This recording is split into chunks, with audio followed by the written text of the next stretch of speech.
வணக்கம் நண்பர்களே. Current affairs Hindu news paper analysis April 18. ரொம்ப நாளுக்கு அப்புறம் நம்ம சேனலில் current affairs news paper analysis நான் பண்ணுறேன். கரண்ட் அஃபேர்ஸ் எப்படி படிக்கணும், கரண்ட் அஃபேர்ஸ் எவ்வளோ மாதங்கள் படிக்கணும், கரண்ட் அஃபேர்ஸ் அப்படிங்கிறது என்ன, நியூஸ் பேப்பர் எப்படி படிக்கணும், நியூஸ் பேப்பர்லேருந்து எப்படி நோட்ஸ் எடுக்கணும், எல்லாத்துக்கும் நம்ம சேனலில் ஆல்ரெடி நான் டீட்டெயில்டாக கைடன்ஸ் அண்ட் டுட்டோரியல் கொடுத்துருக்கேன். இந்த வீடியோஸை நீங்கள் ஃபுல்லாக பாருங்கள். இன்றைக்கி நியூஸ் பேப்பர் அனாலிசிஸ் பண்ணுறதுக்கு முன்னாடி ப்ரீஃபாக சில முக்கியமான கைட்லைன்ஸை நான் உங்களுக்கு கொடுக்குறேன். கரண்ட் அஃபேர்ஸ் நியூஸ் பேப்பரில் நீங்கள் படிக்கும் பொழுது சிலபஸ் ஓரியன்டாக தான் படிக்கணும். எல்லா நியூஸ் ஐட்டமும் படிக்கணும்னு அவசியம் இல்லை. அந்த மாதிரி படிச்சிங்கன்னா உங்களுக்கு டைம் தான் வேஸ்ட் ஆகும். அப்போ சிலபஸில் இருக்க முக்கியமான சப்ஜெக்ட்ஸ் அண்ட் ஏரியாஸை தான் ஃபோக்கஸ் பண்ணும். முக்கியமான சப்ஜெக்ட்ஸ் அண்ட் டாபிக்ஸ் என்ன அப்படின்னு பார்த்தீங்கன்னா, economy, polity and constitution, science, environment, international relations, society and social issues, agriculture, defence and security, government schemes and administration. இந்த ஏரியாஸில் இருந்தால் மெயினாக நீங்கள் நியூஸ் எடுக்கிற மாதிரி இருக்கும். ஹிஸ்ட்ரி, ஜியாகிரஃபிலேருந்து பெருசாக கரண்ட் அஃபேர்ஸில் நீங்கள் அப்டேட் எடுக்கிற மாதிரி இருக்காது. புரியுதா சொல்கிறது? இந்த சப்ஜெக்ட்ஸ் அண்ட் டாபிக்ஸில் நீங்கள் ரெகுலராக நியூஸ் பேப்பரில் நோட்ஸ் எடுத்துகிட்டு வரணும். This knowledge applies for both prelims and mains examination. ரெண்டாவது விஷயம், முதல் நாளே நியூஸ் பேப்பர் படிக்கும்போது உங்களுக்கு அந்தளவுக்கு பேக்ரவுண்டு தெரியாது. பொறுமையாக தான் இருக்கணும். நியூஸ் பேப்பரில் ஒரு நியூஸ் ஐட்டத்தை பார்த்துட்டு உடனடியாக நெட்டுக்குள்ளே போய் அதனுடைய பேக்ரவுண்டை நான் தெரிஞ்சுக்க போகிறேன்னு போனீங்கன்னா உங்களுடைய லைஃப்பை நீங்கள் காம்ப்ளிகேட் பண்ணுறீங்கன்னு அர்த்தம். செய்யக்கூடாது. ஒரு மாதம் 2 மாதம் குறைஞ்சபட்சம் நீங்கள் நியூஸ் பேப்பரை படிக்கும்போது தான் நாலேஜ் வளர ஆரம்பிக்கும். நியூஸ்லேருந்தே நீங்கள் நாலேஜ் எடுக்கணும். அதுக்கப்புறம் அந்த டாபிக் சம்மந்தமாக அந்த நியூஸ் ரிப்பீட் ஆகும்பொழுது பேக்ரவுண்ட் இன்னும் பெட்டராக புரியும். நாலேஜும் உங்களுக்கு இன்டெப்த்தாக கிடைக்கும். இப்படி தான் படிக்கணும். ஒரு சில டேர்ம்ஸ் ஐடியா இல்லை, ஒரு சில கீவேர்ட்ஸை பற்றி சுத்தமாக ஐடியா இல்லைன்னா மட்டுமே நீங்கள் நெட்டுக்குள்ளே போய் ஸ்பெசிஃபிக்காக அதனுடைய அர்த்தத்தை பார்க்கணும். மற்றபடி நியூஸ் பேப்பரை படிச்சுக்கிட்டு சைட்லேயே இன்டர்நெட்டையும் ஓப்பன் பண்ணி வச்சுக்கிட்டு நீங்கள் அதில் ட்ரில் பண்ணிங்கன்னா இதை நீங்கள் காம்ப்ளிகேட் பண்ணுறீங்க அப்படின்னு அர்த்தம். எடிட்டோரியல் படிக்கணும் அப்படின்னு நிறைய பேர் சொல்லுவாங்க. எடிட்டோரியல் படிக்கணும். ஆனால் எடிட்டோரியலை நீங்கள் முதல் 1 மாதம் படிக்க வேண்டாம். இதுதான் நான் ஸ்டூடெண்ட்ஸ்க்கு அட்வைஸ் பண்ணுறது. காரணம் என்னென்னா, எடிட்டோரியல்ஸ்லாம் கொஞ்சம் இன்டெப்த்தாக இருக்கும். மற்ற நியூஸ் ஐட்டமை கம்பேர் பண்ணும்போது டீப்பாக அனலைஸ் பண்ணியிருப்பாங்க. எடுத்த உடனே நீங்கள் எடிட்டோரியல் ஓப்பன் பண்ணும்போது உங்களுக்கு இது புரியாமல் போகிறதுக்கு வாய்ப்புகள் அதிகம். அதனால் முதல் 1 மாதம் எடிட்டோரியல் படிக்க வேண்டாம். அதுக்கப்புறம் எடிட்டோரியல் படிங்க. எடிட்டோரியலும் ஜஸ்ட் ஒரு நியூஸ் ஐட்டம் தான். 1 மாதத்துக்கு அப்புறம் நீங்கள் எடிட்டோரியல் படிக்க ஆரம்பிக்கும் பொழுது கூட அந்த எடிட்டோரியல் நியூஸ் ஐட்டம் சிலபஸ்க்கு தேவையான பார்க்கணும். சப்ஜெக்ட்ஸ் டாபிக்ஸை வச்சு மேட்ச் பண்ணி பாருங்கள். தேவையில்லைன்னா அதை விட்டுடணும். எடிட்டோரியல் ரொம்ப பெருசாக இருக்குது, நிறைய ஃபேக்ட்ஸ், ஃபிகர்ஸ், ஸ்டாட்ஸ் எல்லாம் இருக்குது, அல்லது ரொம்ப இன்டெப்த்தாக அனலைஸ் பண்ணியிருக்காங்க அப்படின்னா நீங்கள் அதை விட்டுடலாம். ஆன் அன் ஆவரேஜ் இந்த எடிட்டோரியல் பேஜில் ஒரு 2 அல்லது 3 எடிட்டோரியல் தான் நமக்கு தேவையாக இருக்கும். மற்றதை நீங்கள் இக்னோர் பண்ணிடலாம். சரி, இப்போ நம்ம நியூஸ் பேப்பர் அனாலிசிஸை ஸ்டார்ட் பண்ணுவோம். ஃபஸ்ட்டு பேஜ் எடுத்துங்க. எக்கனாமி நியூஸ் இருக்குது. ஸோ சப்ஜெக்டை வச்சு ஐடென்டிஃபை பண்ணுங்கள். Q4 investment at all time high of 14.6 lakh crore. எந்த சப்ஜெக்ட்? எக்கனாமி. நோட்ஸ் எடுக்கணுமா? எடுக்கணும். நீங்கள் முதல் முறையாக நியூஸ் பேப்பர் படிக்க ஆரம்பிக்கிறீங்க அப்படின்னா நிறைய கான்செப்ட்ஸை பற்றி உங்களுக்கு ஐடியா இருக்காது. பிளைண்டாக தான் இருக்கும், பிளாங்காக தான் இருக்கும். இந்த இடத்துல அவசரப்படக்கூடாது. ஸோ கான்செப்ட் இன்னும் படிக்கலை, ஆனால் நிறைய ஃபேக்ட்ஸை நியூஸ் பேப்பரில் பார்க்குறோம் அப்படின்னா இதில் முடிஞ்ச வரைக்கும் நீங்கள் பேசிக்காக அண்டர்ஸ்டாண்ட் பண்ணுங்கள் போதும். அதுக்குள்ளே நீங்கள் ரொம்ப போக வேணாம். ஒருவேளை ஏற்கனவே ஸ்டாண்டர்ட் புக்ஸில் கான்செப்டை படிச்சிட்டிங்கன்னா அந்த கான்செப்டை இதில் அப்ளை பண்ணணும். இப்போ இந்த நியூஸில் பாருங்கள், இந்தியாவுக்குள்ளே வந்திருக்கக்கூடிய இன்வெஸ்ட்மெண்ட் இதை பற்றி இந்த நியூஸ் சொல்லுது. Q4 சிங்கிள் குவார்ட்டரில் எவ்வளோ இன்வெஸ்ட்மெண்ட் வந்திருக்கு அப்படின்றத இந்த நியூஸ் ஐட்டம் சொல்லுது. 14.6 lakh crore இன்வெஸ்ட்மெண்ட் வந்திருக்கு. அதில் ப்ரைவேட் செக்டரில் மட்டும் 10.5 lakh crore இன்வெஸ்ட்மெண்ட் வந்திருக்கு. ஸோ இதில் நிறைய ஃபேக்ட்ஸை கொடுத்துருக்காங்க. எல்லா ஃபேக்ட்ஸையும் நீங்கள் எடுக்கணும்னு அவசியம் இல்லை. முக்கியமான ஃபேக்ட்ஸ் மட்டும் எடுங்க. 14.6 lakh crore இதை நோட் பண்ணணும். 10.5 லேக் crore இதை நோட் பண்ணணும். அது இல்லாமல் ஒட்டுமொத்தமாக 2022-23 ஃபைனான்ஷியல் இருக்குது 37 லேக் crore இன்வெஸ்ட்மெண்ட் வந்திருக்கு. ஸோ இந்த 3 ஃபேக்ட்ஸ் தான் நீங்கள் மெயினாக எடுக்கணும். அது இல்லாமல் இந்த ஹெட்டிங்கில் இன்னொரு விஷயத்த சொல்லியிருக்காங்க. மேனுஃபேக்சரிங் செக்டர் சர்ஜஸ்னு சொல்லியிருக்காங்க. அப்போது மேனுஃபேக்சரிங் செக்டர்னு வரும்பொழுது இதுலேயும் இன்வெஸ்ட்மெண்ட் அதிகமாக வந்திருக்கு. ஸோ இந்த அளவுக்கு நீங்கள் நோட் பண்ணிங்கன்னா போதும். அதை தாண்டி ரொம்ப உள்ளே போக வேண்டாம். அப்போ அந்த முதல் 2 பேராகிராஃப்லேயே உங்களுக்கு அந்த நியூஸ் கிடச்சிருச்சு. அது இல்லாமல் அந்த நியூஸ் ஐட்டம் ஹெட்டிங் கீழே அந்த சம்மரி கொடுத்துருக்காங்க பாருங்கள். அதையும் நீங்கள் ஒரு வாட்டி பார்த்துருங்க. ஸோ ஓவராலாக ஒரு ஐடியா கிடைக்கும். ஸோ இந்த மாதிரி தான் நீங்கள் நியூஸ் பேப்பர்லேருந்து நோட்ஸ் எடுக்கணும். உடனே அவசரப்படக்கூடாது. அதுக்கப்புறம் எக்கனாமி புக்கில் நீங்கள் கான்செப்ட்ஸ் லேர்ன் பண்ணும்போது உங்களுக்கு இன்னும் பெட்டராக புரியும். கேபிட்டல் அக்கௌண்ட்னா என்ன, கரண்ட் அக்கௌண்ட்னா என்ன, எஃப்டிஐனா என்ன, எஃபிஐனா என்ன, எந்தெந்த நாடுகள்லேருந்து இந்தியாவுக்கு மெயினாக எஃப்டிஐ வருது, இதெல்லாம் அப்புறம் நீங்கள் படிப்பீங்க. அதனால் அவசரப்படக்கூடாது. ஸோ இந்த அளவுக்கு நீங்கள் புரிஞ்சு நோட்ஸ் எடுத்தீங்கன்னா போதும். அதுக்கப்புறம் நெக்ஸ்ட்டு நியூஸ் ஐட்டம்க்கு நீங்கள் போயிடணும். ஆனாலும் ஒட்டுமொத்தமாக அந்த நியூஸ் ஐட்டம்குள்ளே சில ஃபேக்ட்ஸ் நமக்கு கிடைக்கும். உதாரணத்துக்கு சில முக்கியமான ஸ்டாட்ஸ், ஆர்கனைசேஷன்ஸ், லாஸ், அப்டேட்ஸ் இதெல்லாம் கிடைக்கும். இந்த நியூஸ் ஐட்டமில் நீங்கள் பார்த்தீங்கன்னா 4வது காலமில் ஸ்டார்டிங்கில் இன்னொரு அப்டேட் ஒன்று இருக்குது, ஒரு ஃபேக்ட் இருக்குது. என்னென்னா கவர்மெண்ட் 10 lakh crore கேபிட்டல் இன்வெஸ்ட்மெண்ட்டை 2023-24 ஃபைனான்ஷியல் இயருக்கு பிளான் பண்ணியிருக்காங்க. ஸோ இதையும் நீங்கள் நோட் பண்ணீங்க. அப்போ நீங்கள் என்ன புரிஞ்சுக்கணும், நியூஸில் ஸ்டார்டிங்கில் பார்க்கும்போது ப்ரைவேட் செக்டர்கிட்டேருந்து அதிகமாக இன்வெஸ்ட்மெண்ட் வருது, புரியுதா? ஆனால் கவர்மெண்ட் என்ன பிளான் பண்ணுறாங்கன்னா 10 lakh crore கேபிட்டல் இன்வெஸ்ட்மெண்ட்டை கொண்டு வரணும்னு கவர்மெண்ட்டே பிளான் பண்ணுறாங்க. இது ஜென்ரலாக எதில் பிளான் பண்ணுவாங்க, எக்கனாமிக் சர்வேல பிளான் பண்ணுவாங்க, பட்ஜெட்டில் பிளான் பண்ணுவாங்க. ஸோ இதை நோட் பண்ணி வைங்க போதும். அடுத்த நியூஸ்க்கு போகலாம். Demand for same sex marriage recognition is urban elitist view Centre. சப்ஜெக்டை ஐடென்டிஃபை பண்ணுங்கள். Subject polity and constitution. Polity and constitution இதோடு சேர்த்து ரைட்ஸ், லாஸ் இதெல்லாம் வந்துடும். இன்னொரு சப்ஜெக்டும் அந்த நியூஸ் ஐட்டமோட அசோசியேட் ஆகிருக்கு. அது என்னென்னு பார்த்தீங்கன்னா சொசைட்டி அண்ட் சோஷியல் இஷ்யூஸ். சமூகம் சார்ந்த விவகாரங்கள், அதுலேயும் அந்த நியூஸ் ஐட்டம் வந்துடும். இந்த நியூஸ் ஐட்டம்னுடைய டாபிக் என்னென்னு பாருங்கள், கோர் என்னென்னு பார்த்தீங்கன்னா same sex marriage. Same sex மேரேஜை இந்தியாவில் லீகல் ஆக்கலாமா இல்லையா அப்படின்றது. இன்றைக்கி தேதியில் உலக அளவில் நிறைய நாடுகள் லீகல் ஆக்கிட்டாங்க ஆல்ரெடி. ஆனால் பெரும்பாலான நாடுகள் இன்னும் சேம் செக்ஸ் மேரேஜஸை லீகல் ஆக்கலை. இந்தியாவில் இன்றைக்கி நிறைய பேர் சேம் செக்ஸ் மேரேஜை லீகல் ஆக்கணும் அப்படின்னு சொல்கிறாங்க. இந்த விவகாரம் பார்த்திங்கன்னா சுப்ரீம் கோர்ட் வரைக்கும் போயிருக்கு.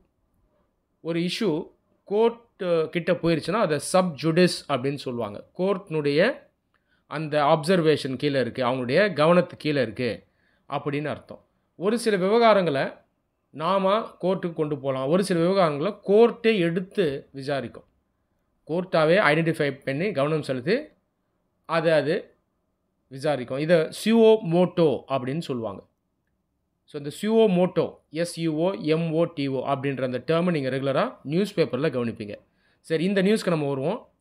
சென்டர் அப்படின்றது சென்ட்ரல் கவர்மெண்ட். அவங்க சுப்ரீம் கோர்ட்டுக்கிட்ட என்ன சொல்கிறாங்க, சேம் செக்ஸ் மேரேஜ் வேணும் அப்படின்னு இந்தியாவில் சில பேர் டிமாண்ட் பண்ணுறாங்க. இந்த டிமாண்ட் ஒட்டுமொத்த சொசைட்டினுடைய டிமாண்டு கிடையாது, பட் ஒரு அர்பன் எலைட்டிஸ்ட் வியூ. அர்பன் எலைட்டிஸ்ட் வியூனா என்ன அர்த்தம், இந்த நகரப்புறங்களில் வாழக்கூடிய சில பேர் இவங்களுடைய ஒரு வியூ தான் இது. எலைட்டிஸ்ட் வியூ தான், பாப்புலர் வியூ கிடையாது. இந்த மக்கள் ஜென்ரலாக வெஸ்டர்னைஸ்டாக இருப்பாங்க, வெஸ்டர்ன் வேல்யூஸை விரும்பக்கூடியவங்க, அவங்க தான் இதை டிமாண்ட் பண்ணுறாங்க. அதனால் சேம் செக்ஸ் மேரேஜை இந்தியாவில் நம்ம கொண்டு வரணும்னு அவசியம் இல்லைன்னு சென்டர் கோர்ட்டுக்கிட்ட சொல்லுது. மேற்கொண்டு என்ன ஜஸ்டிஃபை பண்ணுது அப்படின்னா, அந்த மேரேஜுங்கிறது ஒரு முக்கியமான சோஷியல் இன்ஸ்டிடியூஷன். இதுக்கு ரிலீஜியஸ் பேசிஸும் இருக்குது, சொசைட்டல் பேசிஸும் இருக்குது, லீகல் பேசிஸும் இருக்குதுன்னு சொல்லுது. இப்போ சமூகம் இதை நிர்ணயிக்குது, மதங்கள் இதை நிர்ணயிக்குது, அது இல்லாமல் சட்டமும் இதை நிர்ணயிக்குது. அது அவ்வளோ ஈஸியாக நம்ம சேஞ்ச் பண்ணவோ மாடிஃபை பண்ணவோ இல்லை அதை டெஸ்ட்ராய் பண்ணவோ முடியாது அப்படின்னு சென்டர் சொல்கிறாங்க. அப்போ நீங்கள் என்ன புரிஞ்சுக்கணுன்னா, இந்த விவகாரத்தில் இன்னும் நமக்கு கன்சென்சஸ் தேவை அப்படின்னு சென்ட்ரல் கவர்மெண்ட் சொல்கிறாங்க. ஸோ இதை நீங்கள் நோட் பண்ணி வைங்க. இதுலேயும் பார்த்தீங்கன்னா அவசரப்படக்கூடாது, நீங்களாக ஜட்ஜு பண்ணாதீங்க. ஒரே நியூஸ்லேருந்து சேம் செக்ஸ் மேரேஜை அக்செப்ட் பண்ணலாமா வேண்டாமா அப்படின்னு நீங்கள் ஜட்ஜ் பண்ணக்கூடாது. மேற்கொண்டு நீங்கள் பாலிட்டி படிக்கும்பொழுது உங்களுக்கு இதை பற்றி பெட்டராக புரியும். சேம் செக்ஸ் மேரேஜ் சப்போர்ட் வர்றதுக்கான பேசிஸ் என்னன்னு பார்த்தீங்கன்னா, இது ஒரு மனித உரிமை, தனி மனித உரிமை, அவங்களுடைய செக்ஷுவல் சாய்ஸ். ஸோ இதுக்கு வந்து ஃபண்டமெண்டல் ரைட்ஸே ஒரு பேசிஸாக இருக்குது அப்படின்ற ஒரு ஆர்குமெண்ட் ஒரு பக்கம் இருக்குது. இன்னொரு பக்கம் பார்த்தீங்கன்னா, இந்தியன் சொசைட்டி, இந்தியன் கல்ச்சர், இதுக்கு ஏற்றாற் போல தான் நம்ம இன்ஸ்டியூஷன்ஸை கொண்டு வரணும், இன்ஸ்டியூஷன்ஸை மாடிஃபை பண்ணணும். ஒரு சில நபர்களுடைய டிமாண்டுக்கு ஏற்ற மாதிரி நாம் அதை மாற்றக்கூடாது அப்படின்றது இன்னொரு வியூ. புரியுதா? இப்போதைக்கு இது போதும். நீங்கள் படிக்க படிக்க இதில் உங்களுக்கு இன்னும் வியூஸ் ஜென்ரேட் ஆகும். அடுத்தது கீழே வாங்க. Jagadish Shettar leaves BJP for Congress.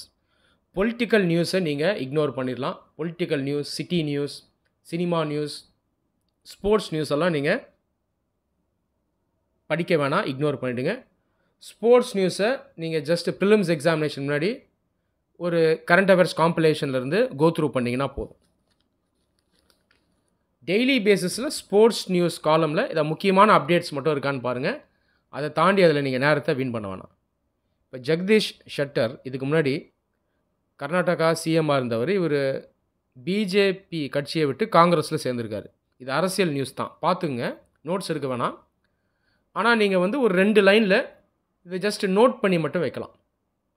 காரணம் என்னென்னா, இது இன்டைரக்டாக பாலிட்டி கான்ஸ்டியூஷனில் அசோசியேட்டாக இருக்குது.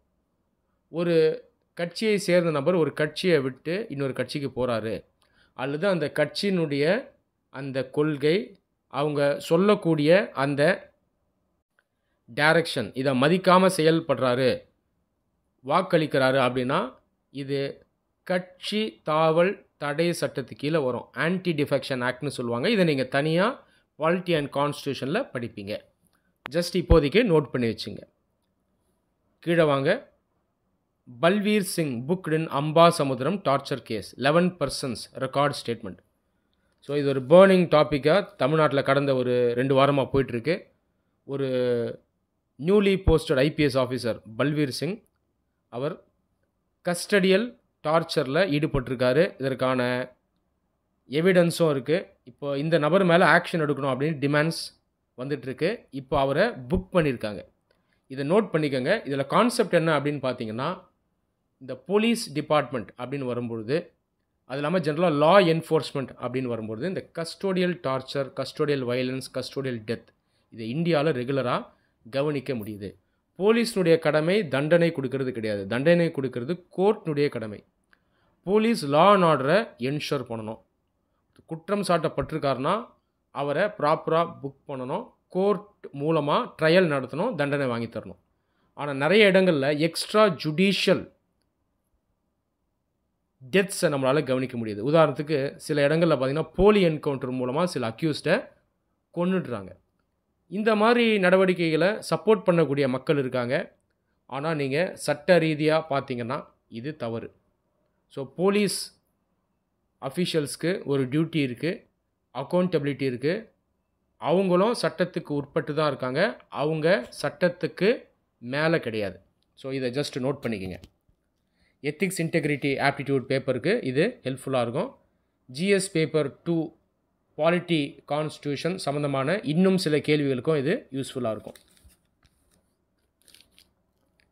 இந்த ஃபஸ்ட்டு பேஜில் இன்னும் சில நியூஸ் இருக்குது. இதெல்லாம் சிலபஸ்க்கு நமக்கு தேவையில்லை. ஆர்மி ஜவான் அவர் கூட வேலை செய்கிறவங்கள கொண்டு இருக்காரு, ஜஸ்ட்டு பார்த்துங்க. SC fines Mumbai metro for seeking nod to cut more trees, இதையும் ஜஸ்ட்டு பார்த்துங்க. ஸோ சிலபஸ்க்கு டைரெக்டாக ரிலேட்டடாக இல்லைனா அப்படியே விட்டுலாம். இன்டைரக்டடாக ரிலேட்டடாக இருக்கான்னு கவனிங்க. அதை தாண்டி அந்தளவுக்கு ரிலேஷன் இல்லைனா நீங்கள் அதை இக்னோர் பண்ணிவிடுங்க. பேஜ் நம்பர் 2 இதில் ஒரு நியூஸ் இருக்குது.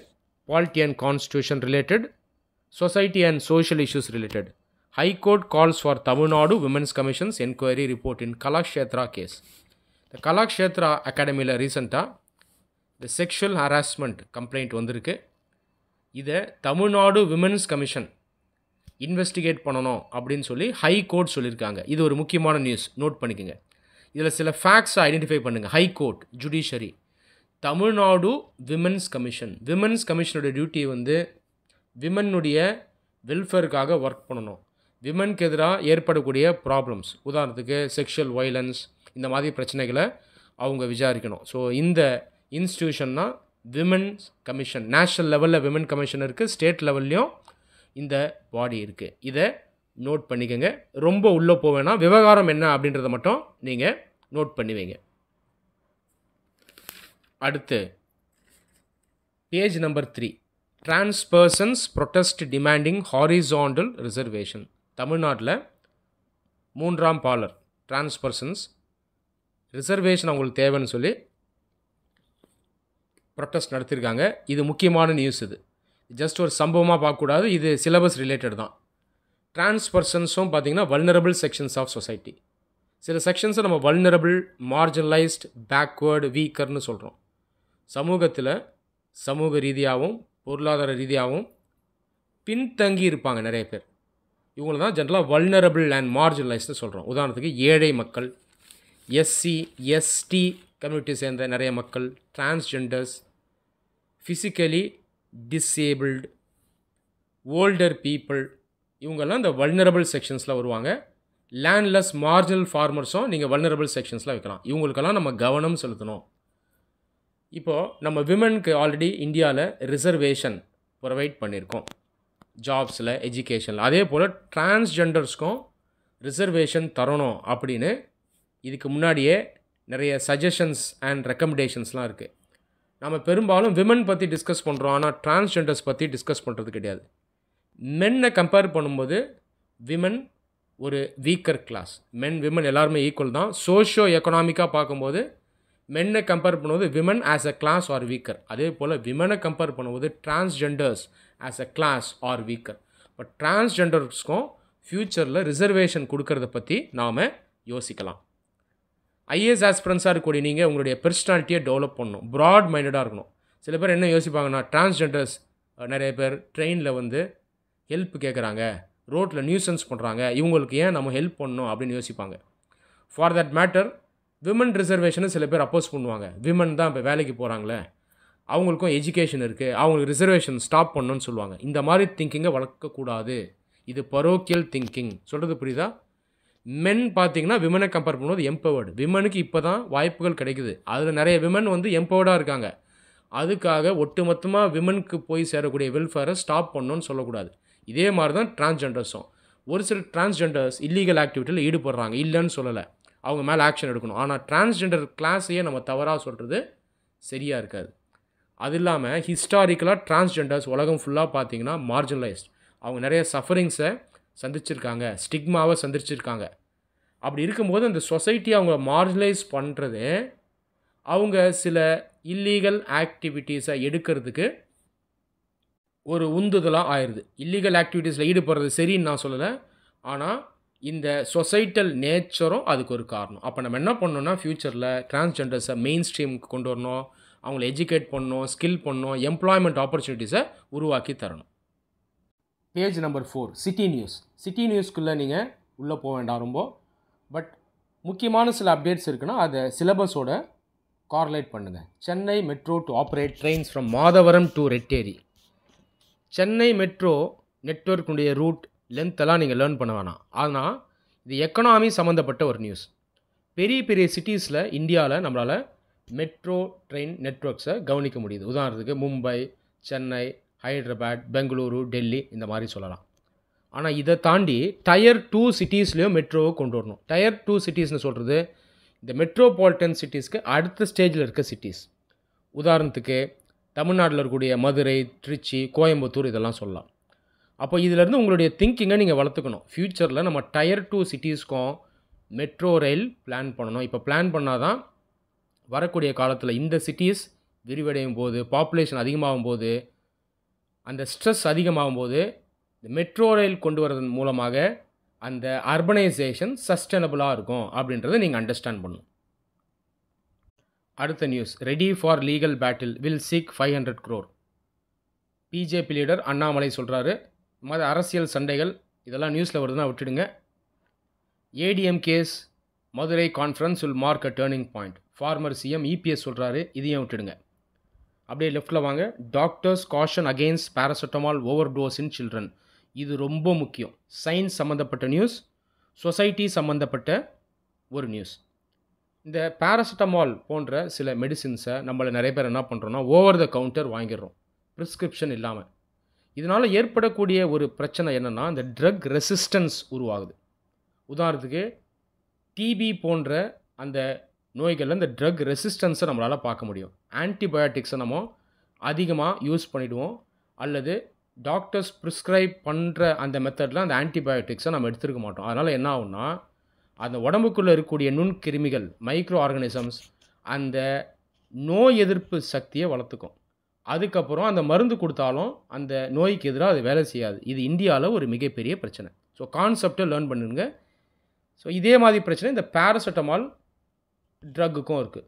பேராசிட்டமால் ட்ரக் நீங்கள் பார்த்தீங்கன்னா ஒரு அனால்ஜெசிக், பெயின் கில்லர், ஸ்பெசிஃபிக்காக டிசீசஸ்க்கு எதிராக வேலை செய்யக்கூடிய மெடிசன் கிடையாது. ஆனாலும் இந்த மெடிசனை நம்ம மிஸ்யூஸ் பண்ணாலோ அப்யூஸ் பண்ணாலோ அதுவும் ஒரு பிரச்சனை. இந்த இஷ்யூ சில்ட்ரனை அஃபெக்ட் ஆகுது அப்படின்னு இந்த நியூஸ் சொல்லுது. ஸோ கான்செப்டை மட்டும் எடுத்துருங்க, ரொம்ப உள்ளே போக வேண்டாம்.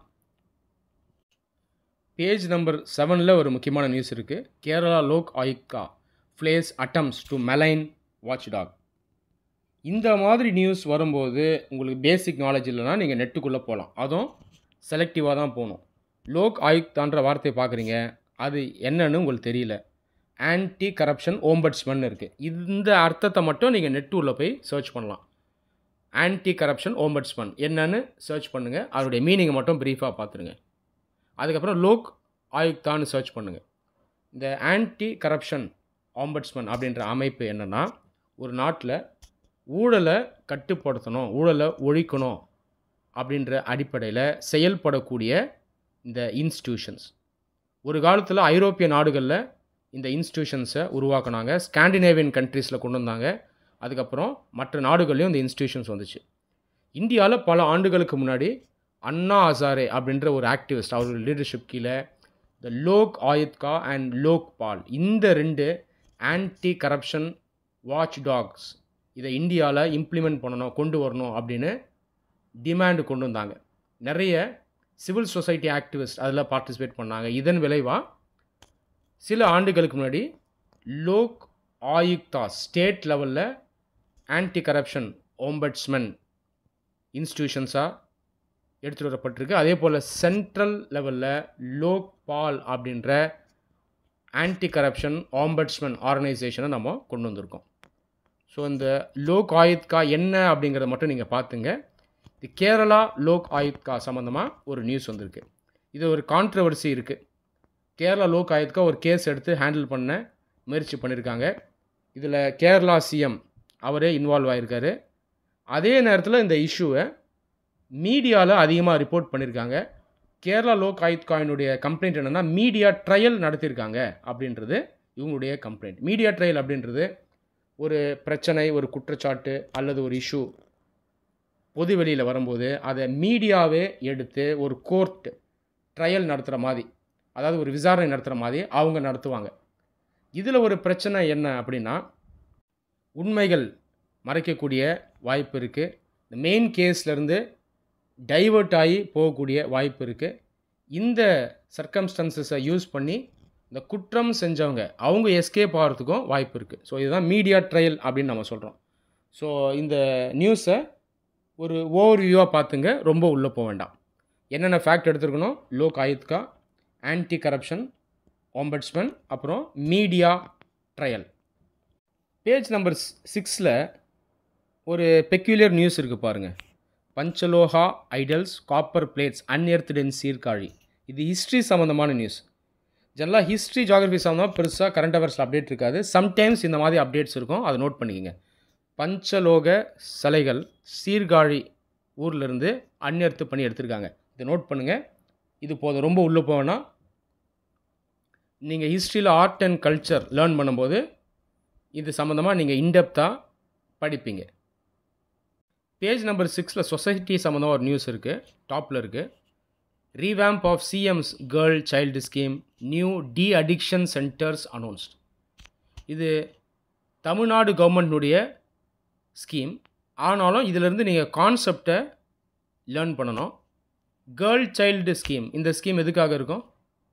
இந்த பெண் இவர்களுடைய நலன் சார்ந்தது, இந்த சிறுமிகளுடைய நலனுக்காக எடுத்துகிட்டு வர்ற ஸ்கீம் தான் இந்த கேர்ள் சைல்டு ஸ்கீம்ஸ்.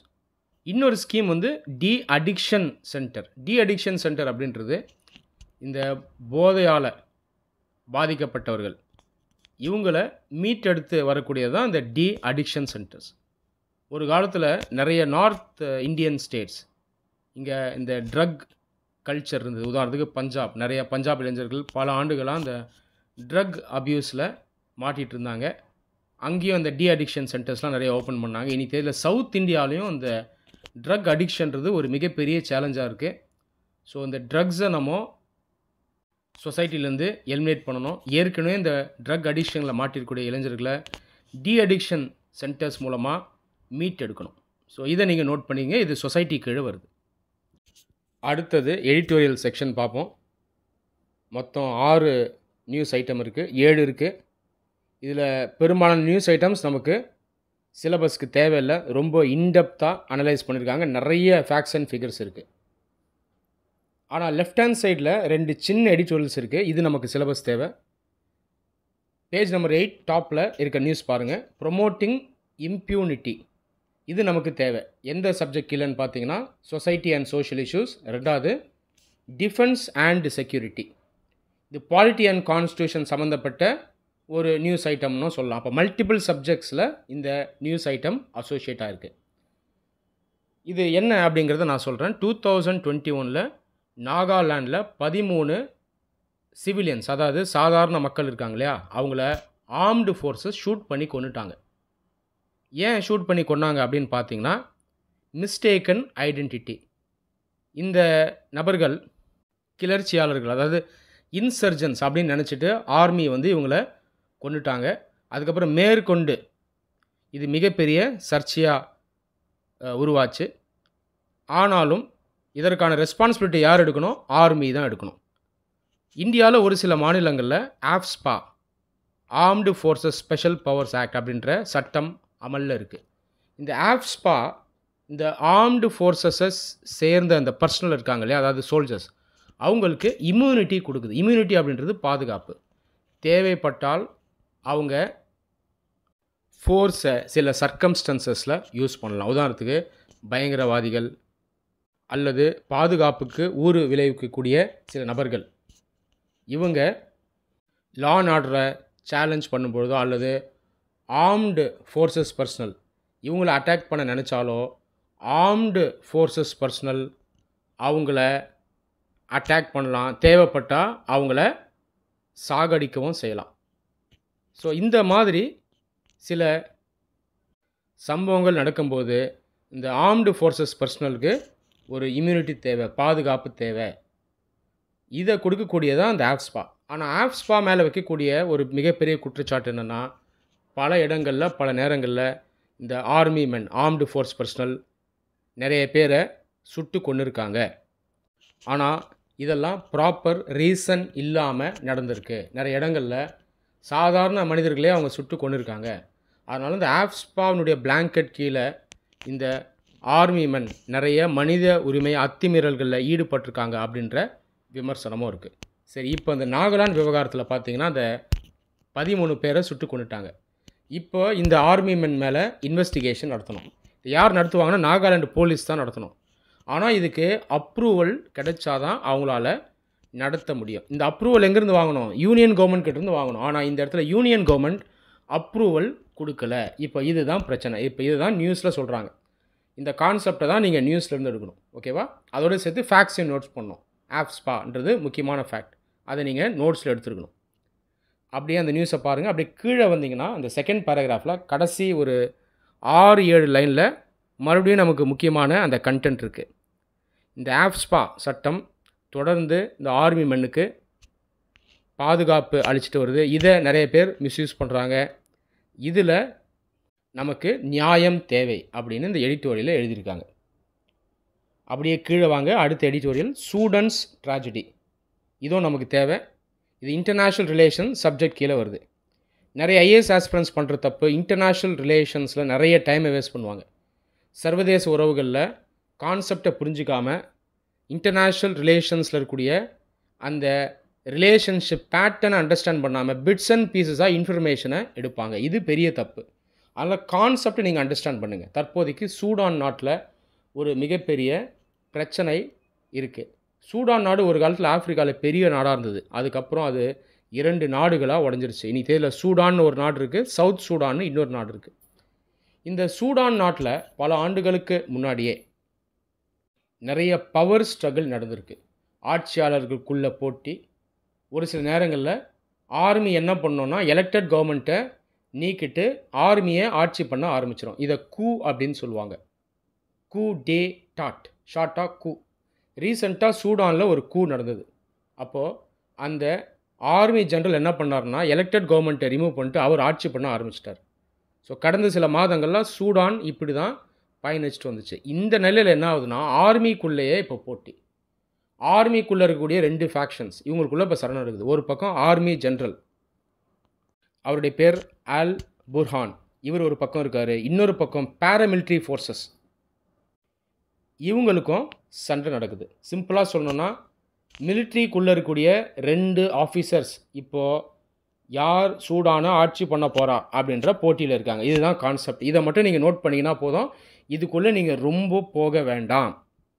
ஆஃப்ரிக்கா பொறுத்த வரைக்கும் இந்த கண்டத்தில் ரெகுலராக நீங்கள் பவர் சேஞ்சஸை பார்க்க முடியும். ஒரு கவர்மெண்ட் ஒரு நாட்டில் இருக்கும், ஒரு சில வருடங்களே அந்த ஆட்சி மாறிடும். இதுதான் பொலிட்டிக்கல் இன்ஸ்டெபிலிட்டின்னு சொல்லுவாங்க. அது இல்லாமல் பல நாடுகளில் வார் நடக்கும், போர் நடக்கும். ஒரு சில நாடுகளில் இன்சர்ஜென்சி நடக்கும், ஒரு சில நாடுகளில் சிவில் வாரும் நடக்கும். சிவில் வார் அப்படின்றது ஒரு நாட்டுக்குள்ளே நடக்கக்கூடிய போர், உள்நாட்டு போர். ஸோ இதெல்லாம் ஆஃப்ரிக்காவில் இருக்கக்கூடிய பிரச்சனைகள். தற்போது ஒரு 4 ஆஃப்ரிக்க நாடுகளில் மிலிட்ரி ரூல் இப்போ நடந்துகிட்ருக்கு. அதில் ஒரு நாடு தான் சூடான். ஸோ இதை நீங்கள் நோட் பண்ணணும். அடுத்து பேஜ் நம்பர் 12. இதில் ஒரு முக்கியமான நியூஸ் இருக்குது. Economy related and international relations related. Russia seeks to right huge trade imbalance. Russia India உறவு சம்பந்தமான நியூஸ் இது. இந்தியா ரஷ்யா பல ஆண்டுகளாக நட்புறவோடு செயல்படக்கூடிய நாடுகள். ஜென்ரலாக எப்போல்லாம் காங்கிரஸ் அரசு இருக்கோ ரஷ்யாவோட க்ளோஸாக போவாங்க, எப்போல்லாம் பிஜேபி அரசு வருதோ அவங்க அமெரிக்காவோட க்ளோஸாக போவாங்க. அதனால தான் தற்போதைக்கு நம்ம அமெரிக்காவோட ரொம்ப க்ளோஸ் ஆகிட்டோம். அதே நேரத்தில் ரஷ்யன் ஃப்ரெண்ட்ஷிப்பை மெயின்டைன் பண்ணுறோம். ஆனால் ரஷ்யா கூட கொஞ்சம் டிஸ்டன்ஸ் அதிகமாகிடுச்சு. இதுதான் கான்செப்ட். இதை ஒரு ஐஏஎஸ் ஆஸ்பிரண்ட் கண்டிப்பாக லேர்ன் பண்ணிடணும். இந்த நியூஸ் என்ன சொல்லுதுன்னா இந்தியா ரஷ்யா 2 நாடுகளுக்கு இடையே இருக்க பைலேட்ரல் ட்ரேடை பற்றி பேசுது. இம்போர்ட்ஸ் எக்ஸ்போர்ட்ஸ், இதுதான் பைலேட்ரல் ட்ரேடு கீழே இருக்கும். இந்த பைலேட்ரல் ட்ரேடில் பார்த்தோன்னா பல ஆண்டுகளாக இந்தியா ரஷ்யா கீழே ஒரு ட்ரேட் இம்பேலன்ஸ் இருக்குது. ரஷ்யா கிட்டேருந்து நம்ம அதிகமாக வாங்கிட்டுருக்கோம், ஆனால் நாம் திரும்ப ரஷ்யா கிட்ட விற்பனை செய்கிறது பார்த்திங்கன்னா கம்மி. இது அப்படியே சைனா ரஷ்யா பைலேட்ரல் ட்ரேடோட கம்பேர் பண்ணோன்னா அது ஆல்மோஸ்ட் ஈக்குவலாக இருக்குது, ஒரு 50-50 இருக்குது. அப்போ நீங்கள் என்ன புரிஞ்சுக்கணுன்னா இந்த இம்பேலன்ஸை நம்ம சரி செய்யணும். இதை எப்படி சரி செய்யலாம் அப்படின்னு ரஷ்யன் சைடே சொல்கிறாங்க. ஃப்யூச்சரில் நாங்கள் இந்தியா கிட்டேருந்து மேனுஃபேக்சரிங் எக்யூப்மெண்ட்டை வாங்க ரெடின்னு சொல்கிறாங்க. இது ஒரு மிகப்பெரிய டேர்னிங் பாயிண்ட். இதை நீங்கள் கவனிக்கணும். ரஷ்யா மிலிட்ரி ஸ்பியரில் ஒரு மிகப்பெரிய சக்தி வாய்ந்த நாடு. பயங்கரமான வெப்பன்ஸை மேனுஃபேக்சர் பண்ணுவாங்க, ரிசர்ச் பண்ணுவாங்க, ராக்கெட்லாம் அனுப்புவாங்க. ஆனால் இண்டஸ்ட்ரியல் மேனுஃபேக்சரிங் செக்டர்னு வரும்போது ரஷ்யா வீக். ஜப்பான் மாதிரியோ சவுத் கொரியா மாதிரியோ சைனா மாதிரியோ ஸ்ட்ராங் கிடையாது. நீங்கள் சைனா எடுத்துங்க. சைனாவில் automobile sector, electronic sector, electrical sector, green energy, railway network, இதிலெல்லாம் சைனா ரொம்பவே அட்வான்ஸ்டு. ஆனால் இந்த மாதிரி செக்டர்ஸில் ரஷ்யா அட்வான்ஸ்டு கிடையாது. சொல்லப்போனால் அவங்க ரொம்ப பேக்வேர்டாக இருக்காங்க. அவங்க மற்ற நாடுகள்லேருந்து இந்த மேனுஃபேக்சர்ட் கூட்ஸை வாங்குவாங்க, சைனா கிட்டேருந்து வாங்குவாங்க. அது இல்லாமல் நிறைய மேற்கத்திய நாடுகள் இவங்ககிட்டேருந்து வாங்குறாங்க. இன்றைக்கி தேதியில் என்ன பிரச்சனைனா யுக்ரைன் ரஷ்யா வார் நடந்துகிட்ருக்கு. இதனால் இந்த மேற்கத்திய நாடுகள் வெஸ்டர்ன் கண்ட்ரீஸ் கிட்டேருந்து இந்த மேனுஃபேக்சர்டு எக்யூப்மெண்ட்ஸை நம்ம வாங்க வேணாம், அதுக்கு பதிலாக இந்தியா கிட்டேருந்து வாங்கலாம் அப்படின்னு நினைக்கிறாங்க. இது ஒரு மிகப்பெரிய ஆப்பர்ச்சுனிட்டி. இதை இந்தியா மிஸ் பண்ணக்கூடாது. ஏற்கனவே India make in India scheme அப்படின்ற திட்டத்தின் கீழே மற்ற நாடுகளுக்கு நம்ம அதிகமாக மேனுஃபேக்சர்ட் கூட்ஸை விற்கணும் அப்படின்ற ஒரு மிஷனில் இருக்கும். ஸோ இந்த மேக் இன் இந்தியா ஸ்கீமுக்கு இப்போ ரஷ்யாவினுடைய இந்த டிசிஷன் ரொம்பவே ஹெல்ப்ஃபுல்லாக இருக்கும். ஸோ இந்த கான்செப்டை நீங்கள் நோட் பண்ணணும். அடுத்த நியூஸ் அதே பேஜில் இருக்குது. India to host submit on Buddhism. இதுவும் முக்கியமான நியூஸ், இன்டர்நேஷ்னல் ரிலேஷன் கீழே வருது. புத்திசம் இந்தியா கையில் இருக்கக்கூடிய ஒரு மிகப்பெரிய யுத்தி. இதை ஒரு சாஃப்ட் பவராக யூஸ் பண்ணலாம். சாஃப்ட் பவர் அப்படின்றது ஒரு நாடு மற்ற நாடுகளோட நட்புறவோடு செயல்பட்டு அந்த உறவை வளர்க்குறது. இதுதான் சாஃப்ட் பவர். இதுக்கு பதிலாக ஒரு நாடு அவங்களுடைய இராணுவத்தை யூஸ் பண்ணி மற்ற நாடுகளை மிரட்டுறாங்க, அச்சுறுத்துறாங்க, அல்லது பொருளாதார சக்தியை யூஸ் பண்ணி மற்ற நாடுகளில் அச்சுறுத்துறாங்க அப்படின்னா இது ஹார்டு பவர். சிம்பிளாக சொல்லணும்னா ஃப்ரெண்ட்லியாக போயிட்டா சாஃப்ட் பவர். இந்த சாஃப்ட் பவர் கீழே பல விஷயத்தை நம்ம யூஸ் பண்ணலாம். மதத்தை யூஸ் பண்ணலாம், மொழியை யூஸ் பண்ணலாம், கல்ச்சரை யூஸ் பண்ணலாம், எஜுகேஷன் யூஸ் பண்ணலாம், டூரிசம் யூஸ் பண்ணலாம், ஸ்போர்ட்ஸ் யூஸ் பண்ணலாம். அதில் ஒரு மிகப்பெரிய ஆயுதம் தான் புத்திசம். புத்திசம் உருவானதே இந்தியாவில் தான். ஆனால் இந்தியாவிலேருந்து பல நாடுகளுக்கு புத்திசம் போச்சு. ஆனால் பல ஆண்டுகளாக அந்த புத்திசமை நம்ம சாஃப்ட் பவராக அந்தளவுக்கு யூஸ் பண்ணலை. அதனால் இனியாவது இந்த புத்திசமை நம்ம சாஃப்ட் பவருக்கு யூஸ் பண்ணணும் அப்படின்னு நாம் முடிவு பண்ணியிருக்கோம். இதனுடைய ஒரு வெளிப்பாடு தான் இந்த புத்திசம் இன்டர்நேஷ்னல் சம்மிட். இதை இந்தியாவில் நாம் நடத்துகிறோம். இதை யார் ஆர்கனைஸ் பண்ணுறோன்னா இந்தியாவுடைய கல்ச்சர் மினிஸ்ட்ரி, அது இல்லாமல் இன்டர்நேஷ்னல் புத்திசம் கன்ஃபெடரேஷன் அப்படின்ற அமைப்பு நடத்துகிறாங்க. இதை நீங்கள் நோட் பண்ணணும், கான்செப்டை நோட் பண்ணணும், ஃபேக்டையும் நோட் பண்ணணும். புத்திசமை ஃபாலோ பண்ணுற பல நாடுகள் இருக்காங்க. Sri Lanka, Afghanistan, Lao, Cambodia, Vietnam, Thailand, அப்படியே இன்னும் மேலே போனீங்கன்னா சைனா, ஜப்பான், சவுத் கொரியா, இந்த மாதிரி பல நாடுகள் புத்திசமால் இன்ஃப்ளூயன்ஸ் ஆகிருக்கு. லாவோ, கம்போடியா, ஸ்ரீலங்கா போன்ற நாடுகளில் புத்திசமே மெஜாரிட்டி ரிலீஜனாக இருக்கும். மற்ற சில நாடுகளில் புத்திசம் ஒரு முக்கியமான ரிலீஜனாக இருக்கும். அப்போது இந்த நாடுகளோடு நம்ம நட்புறவை யூஸ் பண்ணுறதுக்கு புத்திசம் நமக்கு ரொம்பவே ஹெல்ப்ஃபுல்லாக இருக்கும். இந்த கான்செப்டை புத்திஸ்ட் டிப்ளமசின்னு சொல்லுவாங்க. அதை நோட் பண்ணி வச்சுங்க. அடுத்த நியூஸ் அதே பேஜில் இருக்குது. பிட்டாஸ் ஃபைண்ட் நியூ ஹேவன் இன் ஒடிசா டிஸ்ட்ரிக்ட்ஸ். இது என்விரான்மெண்ட் சப்ஜெக்ட் சம்மந்தப்பட்டது, சயின்ஸ் சம்மந்தப்பட்டது. இதில் ஒரு அனிமல் ஸ்பீஷீஸை பற்றி மென்ஷன் பண்ணியிருக்காங்க. பிட்டா பேர்ட்ஸ். இது எங்கே இருக்குது அப்படின்னு பார்த்தீங்கன்னா ஒடிசாவில் இருக்குது, வெஸ்ட் பெங்காலில் இருக்குது. பித்தர்கனிகா அப்படின்ற அந்த வெட்லேண்ட் இது ஒடிசா மாநிலத்தில் இருக்குது. அங்கே இந்த பேர்ட்ஸ் உங்களால் கவனிக்க முடியும். அதே போல் சுந்தர்பன்ஸ் ஃபாரஸ்ட் வெஸ்ட் பெங்கால், இங்கேயும் அந்த பேர்ட்ஸ் உங்களால் கவனிக்க முடியும். ஸோ இந்த ஃபேக்ட்ஸ் எல்லாம் நீங்கள் எடுக்கணும்.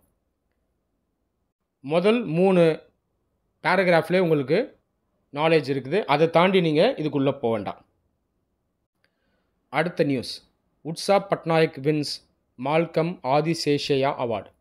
இது பியூர்லி மெமரி ரிலேட்டட் அப்டேட். இதை எடுத்துருங்க, இதுக்குள்ளே ரொம்ப போவேன்னா அந்த அவார்டு என்ன, அதை யார் வின் பண்ணியிருக்கா அதை மட்டும் நோட் பண்ணுங்கள். இந்த மாதிரி சில கேள்விகள் ப்ரிலிம்ஸில் நாம் எதிர்பார்க்கலாம்.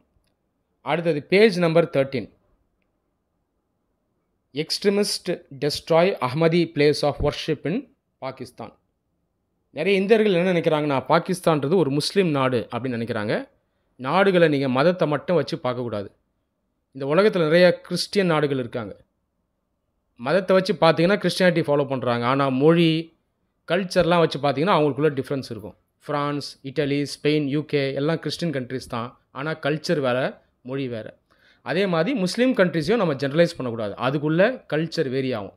உதாரணத்துக்கு பாகிஸ்தானுடைய கல்ச்சர் வேறு, south Asian culture, Punjabi culture அந்த நாட்டில் ஒரு முக்கியமான கல்ச்சர். பங்களாதேஷ் ஒரு முஸ்லீம் கண்ட்ரி, அங்கே பெங்காலி கல்ச்சர் ஒரு முக்கியமான கல்ச்சர். அப்படியே வெஸ்ட் ஏஷியா போனீங்கன்னா அங்கே அராபு கல்ச்சர் முக்கியமான கல்ச்சர். அது இல்லாமல் டர்க்கி நாட்டில் வந்து டர்க்கிஷ் கல்ச்சர் நீங்கள் கவனிக்க முடியும். ஈரானில் பெர்ஷியன் கல்ச்சரை கவனிக்க முடியும். அதனால் நம்ம வந்து ப்ராப்பராக ரேஷ்னலாக லேர்ன் பண்ணணும். இது வரைக்கும் நம்ம மைண்டில் வச்சுருக்கக்கூடிய விஷயங்களை வெளியே தூக்கி போட்டுட்டு நம்ம ப்ராப்பரான ரேஷ்னலான நாலேஜை எடுக்க ரெடியாக இருக்கணும். இந்த முஸ்லீம் நாடுகளுக்குள்ளே நீங்கள் பார்த்தீங்கன்னா அதில் உட்பிரிவுகள் இருக்கும். சுனி இஸ்லாம், ஷியா இஸ்லாம், இந்த 2 செக்ஸை உங்களால் இஸ்லாமை கவனிக்க முடியும். அது இல்லாமல் அஹ்மதியா அப்படின்ற ஒரு செக்ட் இருக்குது. இது ஒரு மைனர் செக்ட். அஹ்மதியா செக்டை ஃபாலோ பண்ணக்கூடிய மக்கள் இந்தியாவில் இருக்காங்க, பங்களாதேஷில் இருக்காங்க, பாகிஸ்தானில் இருக்காங்க. பாகிஸ்தானில் நீங்கள் பார்த்தீங்கன்னா முஸ்லீம் ஸ்கூல்லேயே டிஸ்கிரிமினேஷன் இருக்கும். ஜென்ரலாக ஷியா முஸ்லீம்ஸ்க்கு எதிராகவும் அஹ்மதியாஸ்க்கு எதிராகவும் டிஸ்கிரிமினேஷன் இருக்கும். இங்கே நீங்கள் பார்த்தீங்கன்னா அதுக்கு காரணம் மதம் கிடையாது. மதத்தை ஐடென்டிட்டியாக யூஸ் பண்ணி சில பேர் பவர் கன்சால்டேஷன் பண்ணணும்னு நினைப்பாங்க, ஆதிக்கம் செலுத்தணும், அதிகாரத்தை எடுக்கணும்னு நினைப்பாங்க. ஸோ அதனுடைய வெளிப்பாடு தான் இந்த டிஸ்கிரிமினேஷன் எல்லாமே. அந்த அடிப்படையில் அஹ்மதியாஸ் வர்ஷிப் பண்ணக்கூடிய ஒரு இடத்த எக்ஸ்ட்ரிமிஸ்ட் டெஸ்ட்ராய் பண்ணியிருக்காங்க பாகிஸ்தானில். இதை நோட் பண்ணிங்க. அடுத்து Bangladesh to pay Russia in yuan for nuclear plant. International relation subject note பண்ணணும். ரஷ்யா பங்களாதேஷில் நியூக்ளியர் பவர் பிளான்ஸை பில்டு பண்ணுறாங்க. இதை நோட் பண்ணிக்கோங்க, ஃபேக்ட் எடுத்துடணும். ஆனால் அந்த பேமெண்ட்டை அவங்க எப்படி பே பண்ணலான்னு முடிவு எடுத்திருக்காங்கன்னா, ரஷ்யாவினுடைய கரன்சியான ரூபிளில் பே பண்ணுறது பதிலாக சைனீஸ் யுவானை யூஸ் பண்ணி அவங்க பே பண்ணுறாங்க. பெரும்பாலான நாடுகள் இன்டர்நேஷ்னல் ட்ரேட் இன்வெஸ்ட்மெண்ட் வரும்போது டாலரை யூஸ் பண்ணுவாங்க. ஆனால் இப்போ ரீசண்ட் டைம்ஸில் ஒரு சில நாடுகள் பைலேட்ரல் பேமெண்ட் மெக்கானிசம்க்கு போகிறாங்க. பைலேட்ரல் பேமெண்ட் மெக்கானிசம் அப்படின்றது டாலரை யூஸ் பண்ணாமல் அந்த 2 நாடுகள் அவங்களுடைய கரன்சியவே யூஸ் பண்ணுவாங்க. இதில் சில பெனிஃபிட்ஸ் இருக்குது. உதாரணத்துக்கு இப்போ யுக்ரைன் ரஷ்யா வார் நடந்துகிட்ருக்கு. இதனால் வெஸ்டர்ன் கண்ட்ரீஸ் ரஷ்யா மேலே சாங்ஷன்ஸை இம்போஸ் பண்ணியிருக்காங்க. சாங்ஷன்ஸ்ன்ற ஒரு விதமான தண்டனை. அப்படி இருக்கும்போது இப்போ மற்ற நாடுகள், 3வது நாடுகள், இவங்க வந்து இந்த ரஷ்யாவோட வர்த்தகம் வச்சுக்கிறதுல ப்ராப்ளம்ஸ் இருக்கும். அப்போ இவங்க என்ன பண்ணுவாங்கன்னா, இந்த பைலேட்ரல் பேமெண்ட் மெக்கானிசமுக்கு போவாங்க. இந்தியாவுமே அந்த மாதிரி ருப்பி பேமெண்ட் மெக்கானிசமை அடாப்ட் பண்ணியிருக்கோம். அந்த அடிப்படையில் இப்போ பங்களாதேஷ் என்ன பண்ணுறாங்கன்னா, சைனீஸ் யுவான் கரன்சி மூலமாக ரஷ்யாவுக்கு பே பண்ணுறாங்க. இதை நோட் பண்ணுங்கள். ரொம்ப உள்ளே போகக்கூடாது, இன்டர்நெட்டுக்குள்ளே போகக்கூடாது. மேற்கொண்டு படிக்க படிக்க இந்த நாலேஜ் உங்களுக்கு வளரும். அடுத்து SpaceX postpones maiden test flight of the world's biggest rocket Starship. Science and technology related news. இந்த ஸ்பேஸ் எக்ஸ் அப்படின்ற ஒரு அமெரிக்க நிறுவனம், ப்ரைவேட் கம்பெனி, இந்த ராக்கெட்ஸை பில்டு பண்ணி அனுப்புவாங்க. இந்த எலான் மஸ்க் அப்படின்ற அந்த பிஸ்னஸ்மேனை பற்றி நீங்கள் மீடியாவில் பார்த்துருப்பீங்க. ஸோ அவருடைய நிறுவனம் தான் அது. ஸோ அந்த ராக்கெட்டை பற்றி இந்த நியூஸில் சொல்கிறாங்க. அமெரிக்காவில் ஒரு பெரிய ஸ்பேஸ் ஏஜென்சி இருக்குது, அமெரிக்க கவர்மெண்ட்டே நடத்துறது, நாசான்னு சொல்லுவாங்க. இந்த நாசாவை கம்பேர் பண்ணும்போது இந்த ஸ்பேஸ் எக்ஸ் பார்த்திங்கன்னா இன்னும் அட்வான்ஸ்டான பவர்ஃபுல்லான ராக்கெட்ஸை உருவாக்குறாங்க. இந்த ராக்கெட்ஸ் பார்த்திங்கன்னா ஃப்யூச்சரில் மூன், மார்ஸ் அதையும் தாண்டி செல்லக்கூடிய ராக்கெட்ஸ். இதுதான் நியூஸில் வந்திருக்கு. அதை நோட் பண்ணிக்கோங்க. முக்கியமான ஃபேக்ட்ஸை நீங்கள் எடுக்கணும்.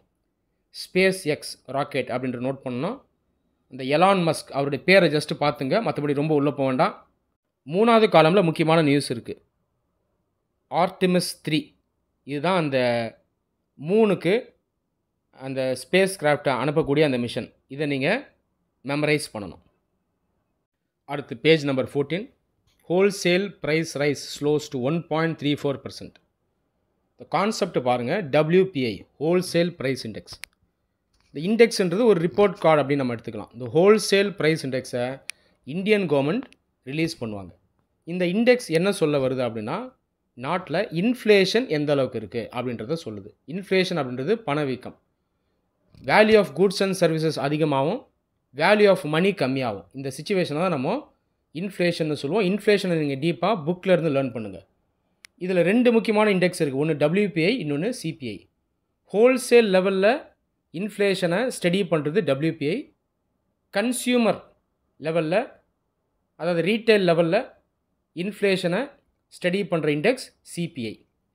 இப்போதைக்கு இதை மைண்டில் வைங்க. ஸோ WPI, CPI ஏறுதா இறங்குதா அப்படின்றத நீங்கள் ரெகுலராக ஃபாலோ பண்ணணும்.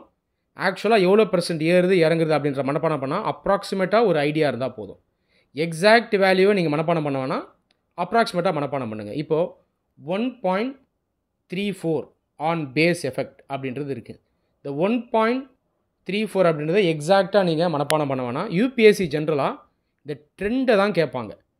WPI இன்க்ரீஸ் ஆகிருக்கா இறங்கியிருக்கா, CPI அதிகமாகிருக்கா இறங்கியிருக்கா, இம்போர்ட்ஸ் அதிகமாகுதா இறங்குதா, பேலன்ஸ் ஆஃப் பேமெண்ட் இம்ப்ரூவ் ஆகுதா இல்லை மோசமாக போகுது, இந்த ட்ரெண்டை தான் கேட்பாங்க. ஸோ இந்த ட்ரெண்டை நீங்கள் மெயினாக ஃபாலோ பண்ணால் போதும்.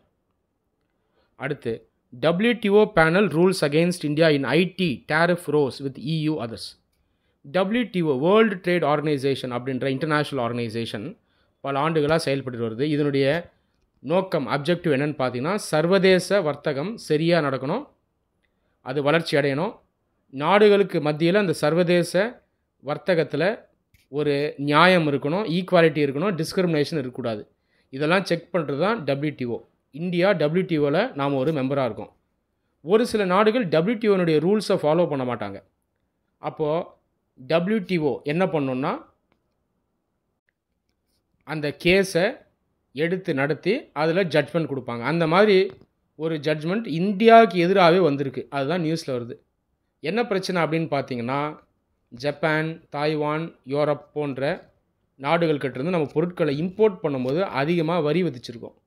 இந்த மாதிரி வரி விதிக்கிறது ஒரு லெவலுக்கு மேலே இருக்குது. இது WTO ரூல்ஸ்க்கு எதிரானதுன்னு WTO சொல்லுதுங்க. இதுதான் நியூஸ். இதை நோட் பண்ணிக்கணும். ரொம்ப உள்ளே போகாதீங்க. இது சம்மந்தமாக டீட்டெயில்டாக புக்கில் படிப்பீங்க. WTO நோட் பண்ணணும். என்ன விவகாரம்ன்றது நோட் பண்ணணும். இம்போர்ட் டியூட்டிஸ் அந்த டாக்ஸ் ரேட் அதிகமாக இருக்குது. எந்த நாடுகள்ன்றதை நோட் பண்ணுங்கள். அது இல்லாமல் இதில் இன்னொரு ஃபேக்ட் இருக்குது. EU is India's 3rd largest trading partner. இதையும் நோட் பண்ணிக்கிங்க. இந்த அளவுக்கு நீங்கள் லேர்ன் பண்ணிங்கன்னா போதும். ஸோ முக்கியமான நியூஸ் ஐட்டம்ஸை இந்த வீடியோவில் நான் டிஸ்கஸ் பண்ணிட்டேன். இன்றைக்கி நியூஸ் அனாலிசிஸ் உங்கள் எல்லாருக்கும் ஹெல்ப்ஃபுல்லாக இருந்திருக்கும் நம்புகிறேன். நன்றி.